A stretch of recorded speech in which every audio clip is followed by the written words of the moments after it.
Casa Luisa. Nanggaling na ako dito nung holiday, April 9, Bataan Day. Nandito kami nila mga pamangkin ko. Saka nila Ate Alma, nila Cathy, nila Cheryl, saka nila Vanessa and Charissa.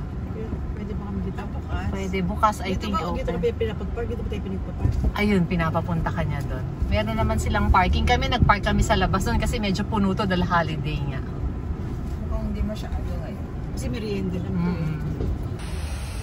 Back here sa Casa Luisa, natuwa ako eh. Sinabi ko sa mga kaibigan ko. Though si Olive, alam naman niya talaga tong area kasi taga San Pedro siya. Pero first time lang rin niyang makakatry ngayon. Maghahalo-halo lang kami kasi nag-lunch na kami sa Hollow Ridge, yung golf course dito sa San Pedro din. Ayan, no, maluwag ngayon ang parking since ano lang ngayon, Tuesday. Kaya maluwag. Yan. Welcome. Thank you. Hindi ko akalain, meron pala ditong ganitong kainan na malapit lang sa amin sa Las Piñas. In fact, parang less than 30 minutes nandito na kami. Yan, back here sa Casa Luisa is a Tuesday. Kasama ko naman ngayon si Olive at si Vin. O, diba? Nakabalik ako kasi natuwa ako sa area. Kaya talagang bumalik kami dito. Maghahalo-halo lang kami. Si Lawrence ulit yung nag-video sa akin. Siya yung nag-video the last time. Diba, Lawrence? Opo. Okay, thank you. Diba? Bumalik talaga akong Casa Luisa kasi talagang maganda siya eh. Maganda yung place. Ayan. Diba? Dito kami nagpwesto ng mga pamangking ko nung isang araw. Ayan.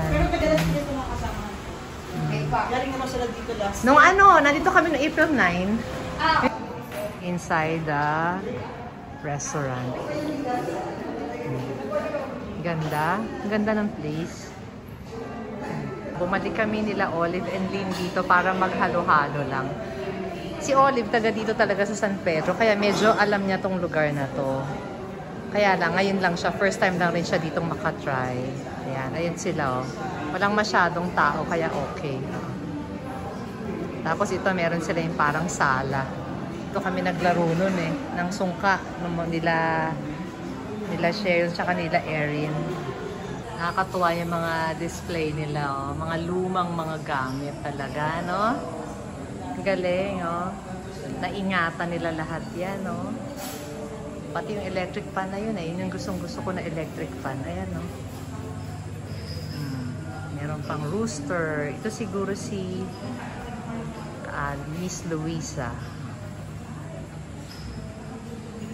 Ganda talaga dito sa lugar na to. Meron tong second floor eh. Doon kami nag-lunch the last time. Pero mukhang sarado ngayon. Eto daw pala si Senyora Luisa, ang may-ari ng Casa Luisa. Napakaganda ng lugar na tinayo niya dito sa San Pedro. Ayan ang labas. Medyo mamimiss mo siya eh. Yung pagdaan ko, nung nag-drive ako dito, hindi ko nakita agad. Pero may nakalagay namang Casa Luisa. Talaga lang hindi ako ganun ka galing sa mga direction na hindi ko agad nakita-kita. Ayan ang setup ng mga tables nila dito. Ayan ang order namin. Ayan, naghalo-halo lang kami nila Olive at nila Lynn. Ito ang menu nila. Famous sila sa empanada. Masasarap ang empanada nila. Breakfast. Ayan pa yung iba.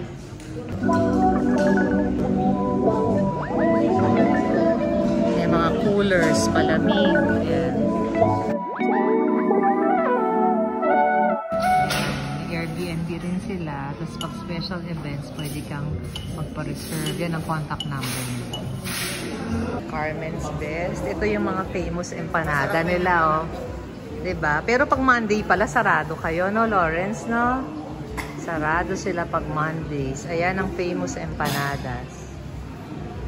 Different kinds of empanadas. Ayan, chorizo fundido, at mga kung ano, mushroom truffle, mango sampaguita. Ayan. Ito yung binabalik-balikan dito. Meron silang second floor dito sa Casa Luisa. Ito. Yan. Ganda, no? Ito, Casa Luisa. May piano pa. Sala area nila, oh. Dito kami naglaro eh. Ganda dito talaga, no? Sa Casa Luisa. Walang pinag-im sa Odso pa namin. Tingnan natin. Titingnan ko lang itong labas. Meron pa silang maliit na garden dito sa labas. Nice, ano? Ganda. Ito pala, meron din pala ditong CR. Ayan, o. CR nila dito. May pool pala sila dito sa Casa Luisa. Buti pwede ang walk-in ngayon, ano? Kasi nga hindi naman matao ngayon, Tuesday kasi eh. Tuesday ba ngayon? Oh, Tuesday. Bawal ang sasakyan ko. Tama, Tuesday. Ayan, oh, may mangga, oh. May mangga. Tapos ayun ang apelido nila. Herodias ba yun? Gerodias or Herodias. Yung may-ari. Oo. Nasikat dito sa San Pedro. Yung prominent family dito sa San Pedro. Binuksan ko tong kotse na to. Hindi pala to kay Olive. Oh my God. Pagbukas ko, puro gulay yung harapan. Nagtaka ko yung pala. Hindi kay Olive yun. Ito nga pala yung kay Olive. Oh my God. Ako talaga, mapagkakamalan pa akong carnapper. Ay, ayan o. Ito. Meron sila ditong Airbnb, Olive eh. Meron ditong parang alam ko 20,000. 3 rooms na yun eh. Nakita namin nung huli naming punta. Pero nga hindi na natin nakita. Pero pwede, meron akong video na nakulat. Papakita ko. O ayan, bibili raw kami ng prutas, sabi ni Olive. Dahil mura pala dito, bababa kami ni Lynn. Bababa ka rin, Olive? O, bababa ako, titingin ako ng prutas.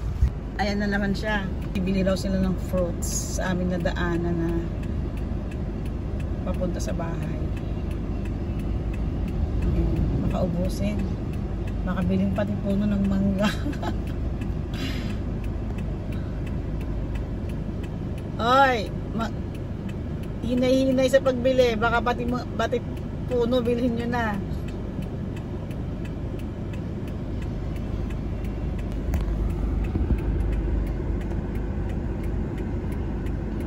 Naku, mukhang uubusin yung paninda ni Kuya.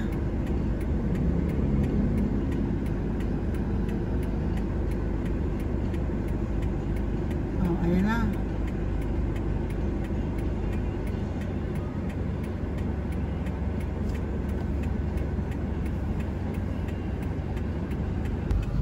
Nainggit sa amin ni Lynn, si Olive. Ayun, bumili rin. Kasi ang kayumito, Lynn, alam mo, 50 pesos lang per kilo.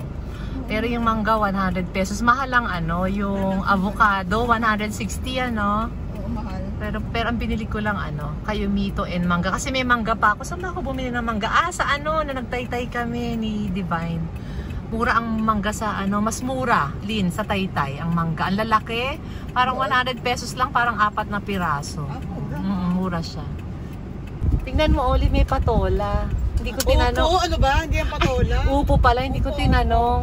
Masarap din yan eh. Gusto mo tanong natin? Hindi na, kasi binigyan ako ni Divine yan. Masarap pala, no? Hindi ako kumakain ng upo eh.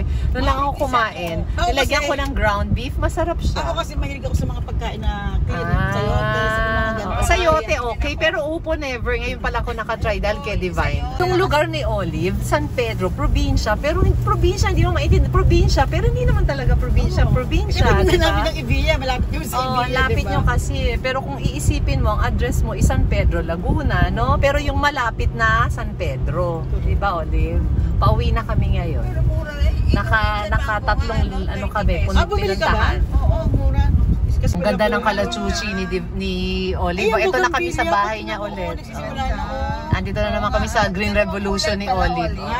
White? Olive, bigyan mo akong kalamansi. Lahat ng color yun meron, kaya lang hindi pa nagbubulak-lak yung iba. Maaga kami nakabalik kina Olive. Kailangan ko kasi makauwi ng maaga dahil bawal ang kotse ko. So dapat before 5 makaalis na kami dito. Thank you for watching, guys.